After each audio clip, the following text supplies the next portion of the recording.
in an important way, and we take it very seriously. This time we have got an opportunity to prove ourselves in the southern states, and we want to avail this opportunity, and that is why we are going in an aggressive manner on issues which are related to development and which is also related what has stopped the development in the south and how we can go forward under the dynamic leadership of Shri Narendra Modi ji. All these issues we are going to put forth before the people, before the electorate of the southern states. I find that in this elections we are going to form the government in West Bengal, we will retain Assam, and we will NDA will win in Tamil Nadu, and we will form government in Puducherry, and we will do good in Kerala. This is what we feel, and we want to make this election where issues are important, and how electorate accepts these issues will be the important aspect on which we will be strategizing. And we take this election very in an important way, seriously, and we development is our agenda which we are going to put forth before the southern states. Tamil Nadu, as I said, again NDA will form the government, and Puducherry we are going to form the government this time. So we are currently in Tamil Nadu, and I want to spend some time talking to you about your party's prospects over here. You're in alliance with the AIADMK. This time they're without the towering personality of J. Jayalalitha. There's also a lot of anti-incumbency. We saw in the Lok Sabha elections of 2019, the DMK alliance got 39 seats, just one seat they couldn't get. All the other Lok Sabha seats were won by the DMK. How difficult does it put the BJP, how difficult does it make it for the BJP to try and win when you're on the side of a party which has so much anti-incumbency to deal with?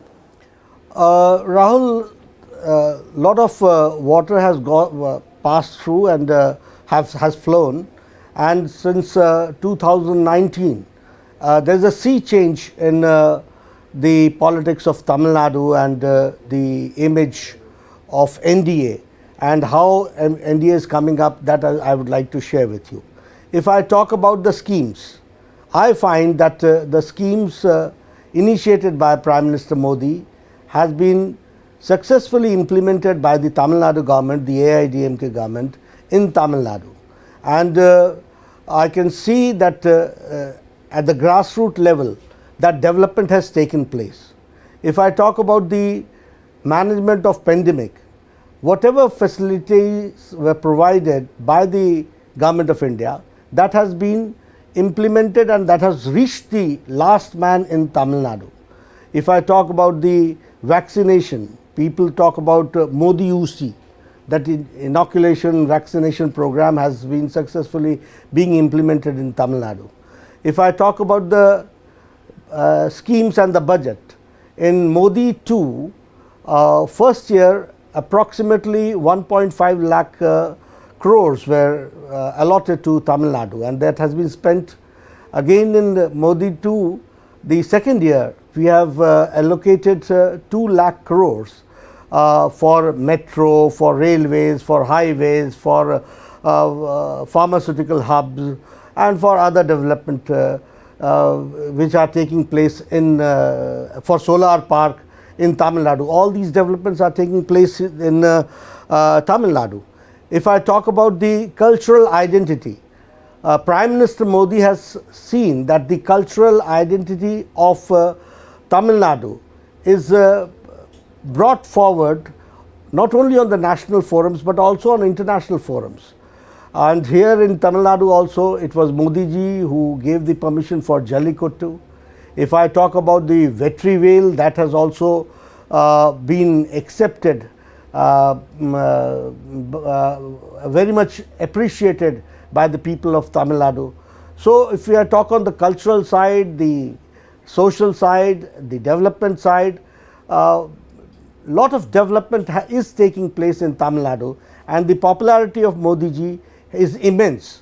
So we feel, and there is no anti-incumbency and there is no pro-incumbency towards DMK. So, and if I talk about DMK, people have not forgotten the whole UPA government. The people have not forgotten. When I talk about 2G, it means 2 generations of Maran family involved in corruption. If I talk about 3G, it is the Karunanidhi family which is has been involved for 3 generations in corruption. If I talk about 4G, it is Congress party which has been involved in corruption for 4 generations, and people have not forgotten it, and there is no pro incumbency for DMK party, and there is no anti incumbency against AIDMK. So I am very optimistic about it, and I feel that in coming times the election will be fought on issues, and we are going to take these issues very aggressively among the people. And the Vetrivel issue, if I talk about the presence of Bharatiya Janata Party, person or a leader like Stalin, who is an atheist, if he has to hold the Vetrivel, this means that the issues raised by Bharatiya Janata Party has been well accepted by the people of Tamil Nadu, and that is why he has to also succumb to the issues which have been raised by us. So there is a lot of water has flown after 2019, and in 2021 elections we are going to form the government. Nadda ji, the politics of the South, especially the politics of Tamil Nadu, has largely been opposed to the idea of a domination by the Hindi speaking UP walas, Bihar walas, and your party is largely seen as a big champion of the Hindi language. आप हिंदी बोलते हैं, बड़े गर्व से बोलते हैं. Do you see this as a clash between what the Tamil people aspire for, their own identity, their own language, vis-a-vis the idea that the RSS and the BJP would like to foist on Tamil Nadu this idea of one India which speaks one language and is homogeneous in its approach to politics and its view of the world? Rahul ji, here I would like to say that lot of misconception has been created in past just after independence. Lot has been said about RSS, lot has been said about the Bharatiya Jansangh and later about Bharatiya Janata Party, which is not it is not the correct thing. The reality is that Bharatiya Janata Party believes in federalism, Bharatiya Janata Party believes in nationalism, but Bharatiya Janata Party believes in regional aspirations, and it is the Prime Minister Modi ji who has taken the literature of Tamil Nadu, the saints of Tamil Nadu, and the culture of Tamil Nadu not only on international, not only on national forum, but on international forum. So the regional identity has to be protected, the regional language has to be protected. And if you see in this education, new education policy, the national education policy which came last year, what we have said, that the medium of instructions till 8th class will be regional. So we consider that the regional language, regional culture has to be taken into consideration, and our philosophy has been, Rahul ji, that think globally, act locally. So when we act locally, it is Bharatiya Janata Party which has taken out an issue like Vetrivel, and it is atheists like DMK and Stalin who had objected to it. So we are the organization, we are the political party who support the regional aspirations, and there should be an assimilation between the national, federal structure and the regional aspirations. I will just try to explain you, Rahul ji. For first 20 years after independence, Congress ruled Tamil Nadu, and what happened? That the regional aspirations were ignored, and it was not only ignored, the regional aspirations were suppressed. And what happened? That there was an upsurge and the regional party came into existence. First DMK, and later on there was a split, the AIDMK and DMK came into existence. But Bharatiya Janata Party believes that we will, who protected Jallikattu? It was Prime Minister Modi who has taken care. About Vetrivel I have told you. So we certainly are the political party where we want to protect the culture, the language, the sentiments of the local regional people, their aspirations, and try to assimilate on the national front. So, we are not one language party and domination of North or domination of Hindi speaking. No, we respect, and we respect in letter and spirit, Rahulji. It's not just a lip service, which Congress has been doing for so many years. We believe in it, and that is why we, at least I have got confidence in me, and my party has the confidence that under the dynamic leadership of Prime Minister Modi, we will make through Tamil Nadu also and in southern states. Now, Nadda ji, in the time that I have spent over the past few days talking to politicians in Tamil Nadu, the one sense that I pick up is that there is a perception here in Chennai and outside that the BJP is remote controlling the AIDMK, that you are dictating to Edappadi Palanisamy and O. Pannirselvam how the AIDMK should act. Now, this is a strong perception here. As the BJP president, what do you have to say to counter this growing belief in Tamil Nadu's political circles that it is the big brother sitting in Delhi who's dictating to the regional leaders in Tamil Nadu what they should and should not do? No, we don't do that. That is not our style of functioning. Lot of misconception is always there by the opposition about us, but the fact is that we believe in democratic process. We respect the regional parties, we respect their decisions, and we are not there who act as a big brother and try to dictate through remote control. No, we don't do it, and it is for them, it is their decision on all issues. Had it been so, when we come to the alliance and the number of seats, it is a very democratic process which we have adopted. So, had there been a remote control, things would have been different. No, we don't believe in it. We believe that we should be pragmatic, we should be practical, and we should, in a democratic manner, we should give everybody the freedom, and it's their party, they have to run the show. But yes, in Tamil Nadu, whatever happens, the DMK, the opposition parties are to blame only Modi ji, only central government. This is not fair, and this is not done. The fact of the matter is that we believe in the spirit, letter and spirit of federalism, and also we give the autonomy to the respective political parties. Nadda ji, one of the questions that's being asked so often here is the question about Sasikala. Now, Chinnamma came back from Bengaluru. There was a perception that she would be in active politics. Now she's staying away. Then the BJP was trying to do a patch up between the EPS faction of the AIDMK, ensure that the AMMK and Sasikala also on the same ticket. That didn't happen. Are you disappointed with that? How do you view the Sasikala factor in this election? Have you been playing a role behind the scenes? No, Rahul ji, it has been their internal matter, and it was their decision. People tried to approach us, I am very clear about it, but we said it is your internal matter, you have to take the call, you have to decide about it, and frankly speaking, it is their own decision, it is their political party's decision, and it is Sasikala's decision. One thing only I can say, that Sasikala ji has said that she wants the golden rule of Amma, and that is what AIDMK is also wanting to do, and we are there to support that.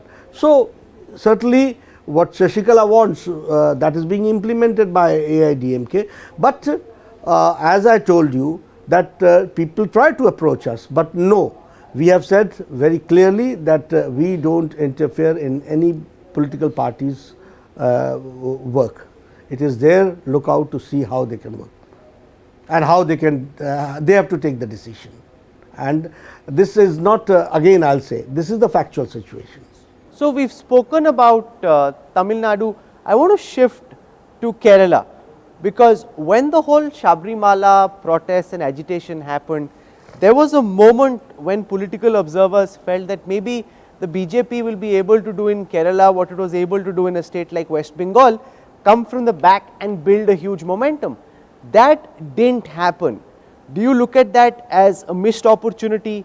Where do you think the BJP faltered in Kerala at that time, and how do you see the BJP's role in the Kerala election, which is largely seen as a fight between the LDF on the one side and the UDF on the other? First of all, as far as the Sabrimala is concerned, the stand of CPM has been dubious. The stand of Congress party, the UDF, has been very dubious. It is only Bharatiya Janata Party which has taken stand, and it is consistent in its stand. You see, we don't take such decisions only on the issue of how we are going to gain in politics or how it will be a political gain.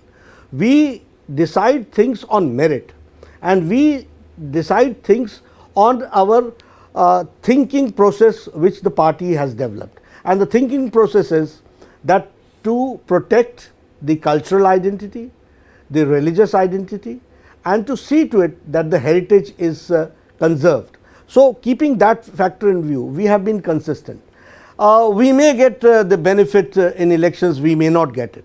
We may get benefit not in this election, in coming elections, but we want to put the record straight that we are the only consistent political party who has the intention to protect the cultural identity, the religious identity, and not on for political gains, but for the betterment of the people and for the spirit of federalism, nationalism, and for the religious sentiments. That is what we take care as far as the Sabrimala is concerned. And of course, we have done good in the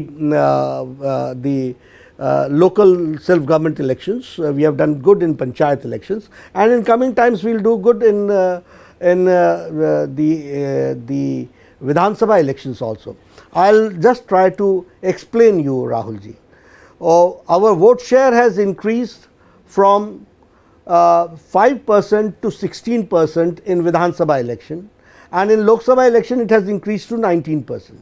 But the situation is that whenever in any seat we come to a winning situation, there is a compromise between LDF and UDF, and they try to see to it that whoever can defeat, we should defeat BJP. That is what is happening. So it is not getting transferred in seats, but this time I must assure you that we will be doing good. People are fed up with the left and the UDF. Both are involved in scams. Both are scamsters parties. One is involved in gold scam, sprinkler scam. The other is involved in solar scam. So both parties are involved in corruption, and people are fed up. They are looking for alternative. Yes, both the parties believe in appeasement. ये तुष्टीकरण की राजनीति करते हैं और हम संतुष्टीकरण की राजनीति करते हैं.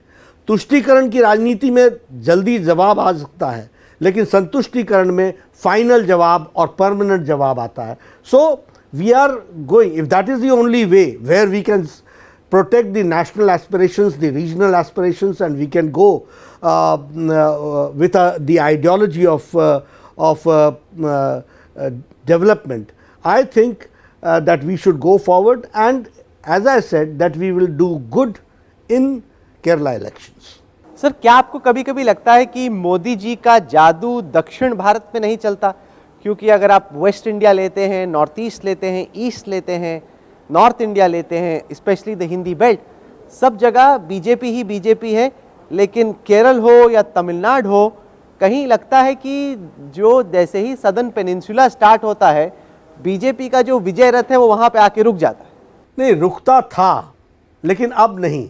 अब हम बढ़ते ही चले जा रहे हैं. यू सी, अभी बाई इलेक्शंस हुए in Telangana. We have won Dubbaka seat. Above Dubbaka seat it is the Chandrashekar seat. On the right hand side it is the Chandrasekhar's son-in-law seat. On the southern side it is the Chandrasekhar's son's seat, and we have one Dubaka seat. We have done very good in Hyderabad Municipal Corporation. We have been doing good in Karnataka, and in coming times we will do good in Kerala also. and Puducherry is going to be, we are going to form the government. So, there is going to be a change, and this time we are going to break it in South also. No, but in Kerala there has been a constant LDF to UDF cycle that may break in this election, but even then the fight is largely between the left and the Congress. What is the alternate vision, Nadda ji, that the BJP offers to the voters of Kerala? Why is it that you believe voters in Kerala should perceive you as a genuine alternate to this cycle between the LDF and the UDF? First of all, development. Number two, no appeasement, but development of all. And people are fed up with appeasement. There is a communal feeling which has come up, that this party is supporting this community, this party is supporting this community and this religious sect, and it is only the Modi mantra, Sabka Saath, Sabka Vikas, Sabka Vishwas, and ultimately people are looking for alternative. We have to go forward in an aggressive manner and try to explain the people in the right perspective, and we are going to get results. That is what I feel. I want to come now to Puducherry. Now, one of the criticisms of the BJP has been that जहां आपकी सीधे रास्ते से सरकार नहीं बनती, आप backdoor से बना लेते हो. Now, you were nowhere in the picture, yet your party is alleged to have worked behind the scenes to break the Congress, like you did in Karnataka, before that in Madhya Pradesh. So, if you don't win fairly, which you do often, you are also not averse to trying to win by crook and finding some backdoor way of being able to weaken your opponents. How do you respond to this? Rahul ji, when we are defeated, we accept the defeat. When there is something wrong in our party, we accept it. But it is this Congress who has never accepted the reality of the situation. A bad craftsman always blames his tools, and that is what Congress party has been doing, and Narayan Swamy is also doing it. It is the Congress people who have defected. It is for him to take care of them. Whose responsibility was it? And whenever there is a problem in your party, BJP has done it. What is this? This is absolutely wrong, and they are not able to handle their own affairs. There was discontentment in the party. There is discontentment among the people in Puducherry. They were fed up with the corruption of Narayan Swamy government, and there was no development taking place. There was a public rally of Prime Minister Modi, and the turnout has given the signal that people want change there. So we have to understand, and when you are not performing, you blame the others. This is not fair to us, and I feel that it is because until date there is no realization. You see, realization is the first step of making your ideology or your party victorious. But when you are not realizing, Rahul ji, what can the other party do, and what can BJP do? For everything you blame BJP, this is not fair, and it is their own responsibility, their own handling of affairs, which has led to their friends have deserted them because of that. So, we are at the India Today Conclave South, but I also want to ask you a few questions about the big battle in West Bengal, which is the most hard fought, bloody, brutal battle that we are seeing in this round of assembly elections. Now, recently West Bengal Chief Minister Mamata Banerjee's cavalcade had an accident. She's hurt her leg. There were very dramatic pictures of her wrapped around with a protective covering on her leg. She's now supposed to be campaigning in a wheelchair, and the sense is कि इससे ममता बनर्जी को काफ़ी sympathy मिल जाएगी, और हो सकता है कि बीजेपी के लिए अब बंगाल पहले से थोड़ा मुश्किल हो गया, because she is saying मैं बंगाल की बेटी हूँ और मुझ पे ये देखो अटैक हो गया. First of all, I wish for a speedy recovery of Madam Mamata Banerjee and the West Bengal Chief Minister. God should see to it that God should help her for a speedy recovery. As far as the incident is concerned, the Election Commission is yet to give its report, but I find that there is a deviation in the statement of Mamata ji, what she gave after the incident and what she gave yesterday. That itself speaks volumes about the incident. And you see, सच्चाई कभी छुपती नहीं है और बंगाल के लोग are very very politically active also and politically alert also. They understand things.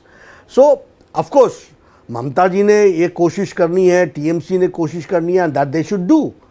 But people of Bengal are very what I'll say alert on issues related to politics. So they are going to react accordingly, and they are not going to, there will be no sympathy wave that way. The opinion polls that have come, Nadda ji, over the last few weeks seem to suggest that the TMC still retains an edge in West Bengal. While the BJP is doing way better than it did in the last elections, including in the Lok Sabha elections, you are still not able to bridge the last 3 to 5% gap.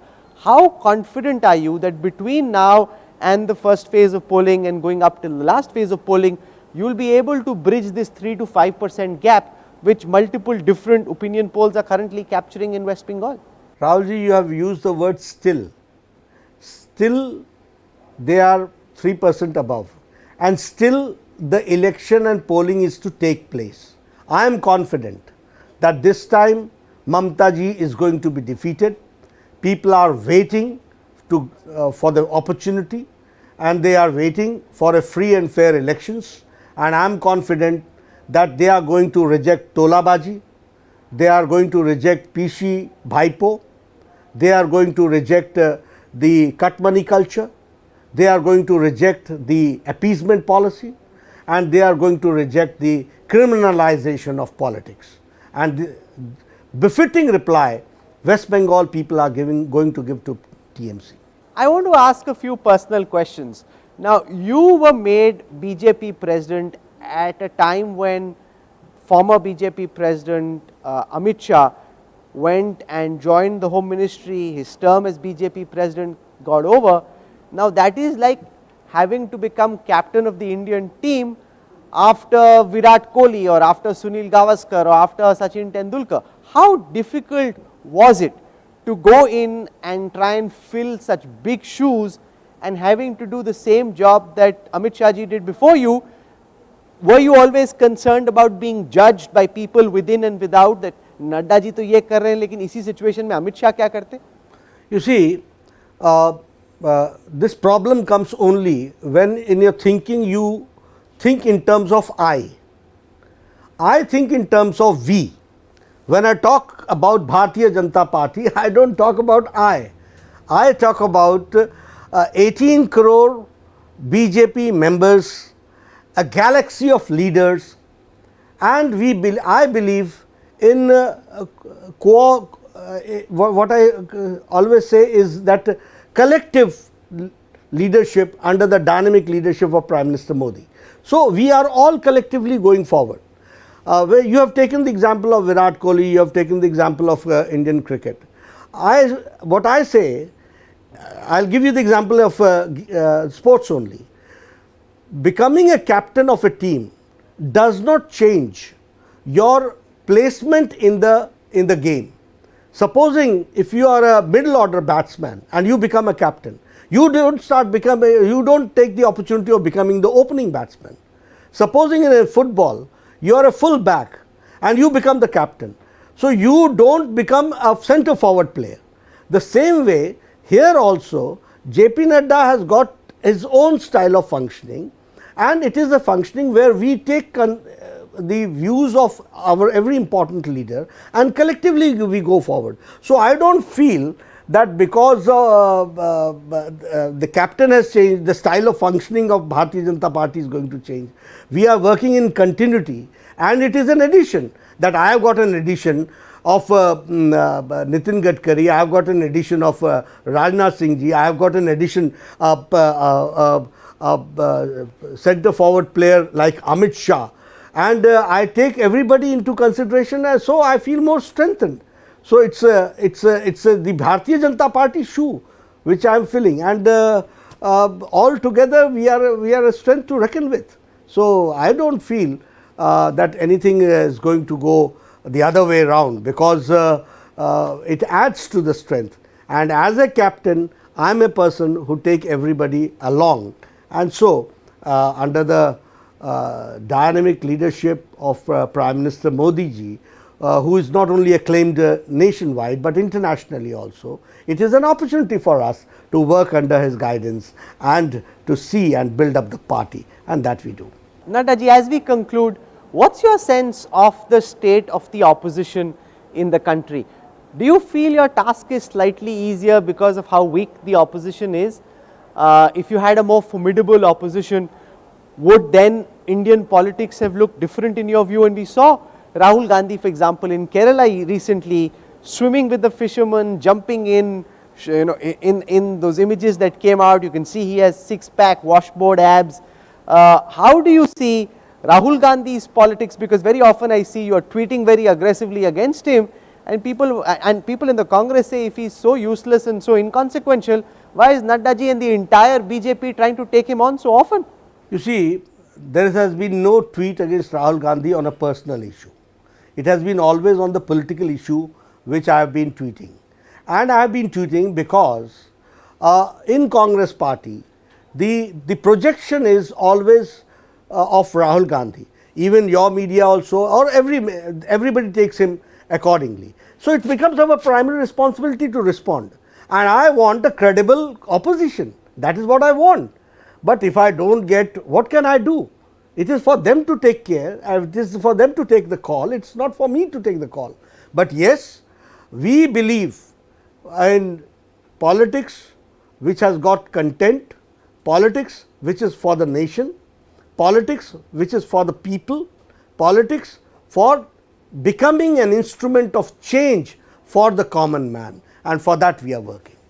Nadda ji, this is the first time we have had an opportunity to interact with you in a conclave setting. It took us a great amount of persuasion to convince you to join us, and I am very glad that you did. I want to thank you on behalf of the entire team of the India Today group.